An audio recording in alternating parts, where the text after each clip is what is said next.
દહેગામના ચેખલાપગી ગામની ગ્રામ પંચાયતે રસ્તા પરના થયેલા દબાણને દૂર કર્યા હતા. દહેગામના ચેખલાપગી ગ્રામ પંચાયત દ્વારા ગેરકાયદેસર રીતે કરેલા રસ્તાના દબાણને દૂર કરવામાં આવ્યું હતું.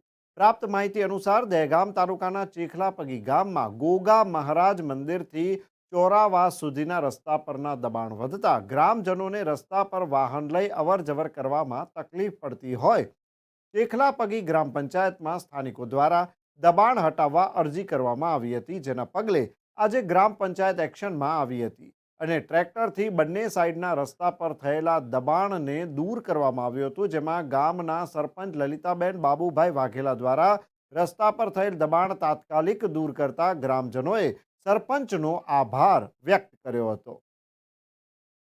મારું નામ છે અજય કુમાર જસુભાઈ રાઠોડ, ગામ ચેખલાપગી, તાલુકો દહેગામ, જિલ્લો ગાંધીનગર. આજ રોજ સવારે ગ્રામ પંચાયતમાં એક અરજી કરવામાં આવી હતી કે ગોગા મહારાજથી તે ચોરાવાસ સુધીમાં દબાણ 20થી 25 વર્ષથી દબાણ કરેલું હતું.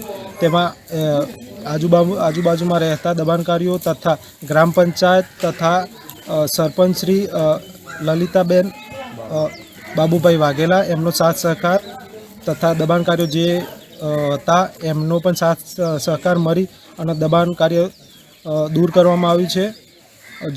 હજુ થોડું કાર્ય બાકી છે, જેમાં સાંજ સુધીના સમયમાં આ કાર્ય પૂર્ણ કરવામાં આવશે એવું સરપંચનું કહેવું છે અને આ કાર્ય પૂર્ણ થશે એવું સરપંચશ્રીએ પણ જણાવેલું છે.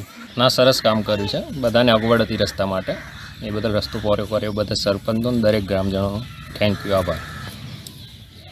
આજે જે રસ્તાની જે દબાણ દૂર કરવામાં આવ્યું તેમાં ગ્રામ પંચાયત કેટલાક સ્થાનિકો અને જે સ્થાનિકો સાથે લઈને જે દુરસ્તો દૂર કરવામાં આવ્યો દબાણ, એના વિશે આગળનું પણ ગ્રામજનોમાં કેટલાક દબાણ છે એ દબાણ દૂર થાય તેવું તમે ઈચ્છી રહ્યા છો? હા, થાય પાકું.